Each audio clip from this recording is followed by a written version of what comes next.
இந்துஸ்தான் ஜனதா கட்சியின் வேட்பாளர் ராகுல் காந்திங்க. இப்போ பார்த்தீங்கன்னா நம்ம Annamalai sir nomination related scrutiny டைம்லேயே அப்ஜெக்ஷன் தெரிவித்த வேட்பாளர் நான் தான் முதல்ல. அதுக்கப்புறம் அனைத்து கட்சிகளும் இதுக்கு தொடர்பான அப்ஜெக்ஷன் தெரிவித்தோம். பட் அதற்கான அந்த ஸ்க்ரூட்னி டைமில் ஒருதலை பட்சமாக தேர்தல் நடத்தும் அலுவலர் செயல்பட்டார்.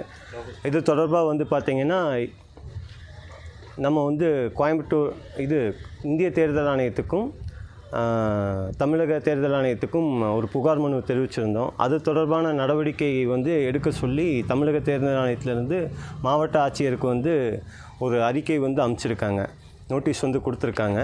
ஸோ இது தொடர்பாக நம்ம ஒரு வேடிக்கையான ஒரு விஷயம் என்னென்னு பார்த்தா, கோவை மாவட்ட ஆட்சியருக்கு தான் இந்த கடிதம் நடவடிக்கை எடுக்க சொல்லி பரிந்துரை செஞ்சுருக்காங்க. அது ரிட்டர்னிங் ஆஃபீஸரும் அவரே, மாவட்ட ஆட்சியரும் அவரேங்கும்போது இது அவருக்கு அவரே எப்படி ஒரு நடவடிக்கை எடுப்பாருங்கிறது ஒரு மிகப்பெரிய ஒரு கேள்விக்குறியாக இருக்குது. இது தொடர்பாக தலைமைச் செயலகத்துலேயும் நாம் இது தொடர்பாக பேசினேன் தேர்தல் ஆணையத்தில். அவங்க என்ன சொன்னாங்கன்னா, இது as a procedure, election procedure பிரகாரம் இப்போ அவர் தான் பதிலளிக்க வேண்டிய இடத்துல இருக்காருங்க. ஸோ கண்டிப்பாக அதுக்கான பதில் அவர் விரைவாக கொடுப்பாருன்னு சொன்னாங்க. ஏன்னா ப்ரீவியஸ் நான் மொபைல் கோர்ட் வேணும்னு சொல்லி ஒரு தாக்கல் பண்ண மனுவுக்கே அதுக்கான பதில் இது வரைக்கும் கொடுக்கலன்னு சொல்லி அவர்கிட்ட சொல்லும்போது உடனுக்குடனே இது தொடர்பாக பேசி உங்களுக்கான பதில் நாளைக்கு நான் வாங்கி கொடுத்துறேன்னு சொன்னார். சொன்ன மாதிரி நேற்று அதற்கான பதில் மாவட்ட ஆட்சியர் கொடுத்துருக்காரு. அதற்கான பதிலில் அவங்க குறிப்பிட்ட அந்த ஃப்ரம் அண்ட் டூங்கிறதுல தான் இந்த வேடிக்கையான ஒரு விஷயம்.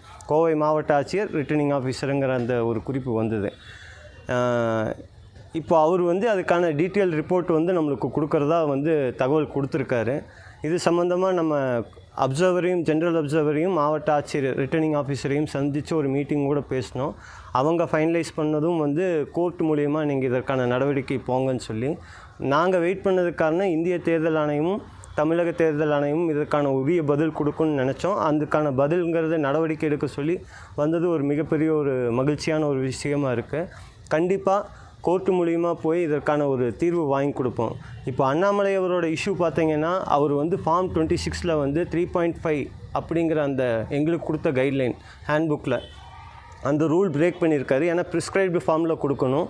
அது 52 காலம்ஸை அவர் மென்ஷன் பண்ணாமல் பிளாங்காக கோர்ட் ஃபீஸ் ஸ்டாம்ப் பேப்பரில் சமர்ப்பிச்சிருக்காரு.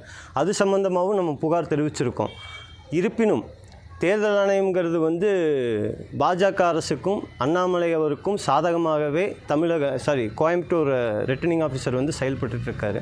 இதற்கான உரிய நடவடிக்கை கண்டிப்பாக நாங்கள் எடுக்கிறதுக்கு உண்டான வேலைகள் தொடர்ந்து செஞ்சிட்ருக்கோம். கோர்ட்டு மூலியமாக கண்டிப்பாக இதற்கான நிரந்தர ஒரு தீர்வும், இதற்கான வேட்பாளர் இல்லைங்கிற அறிவிப்பையும் கண்டிப்பாக வாங்கி கொடுப்பேன்.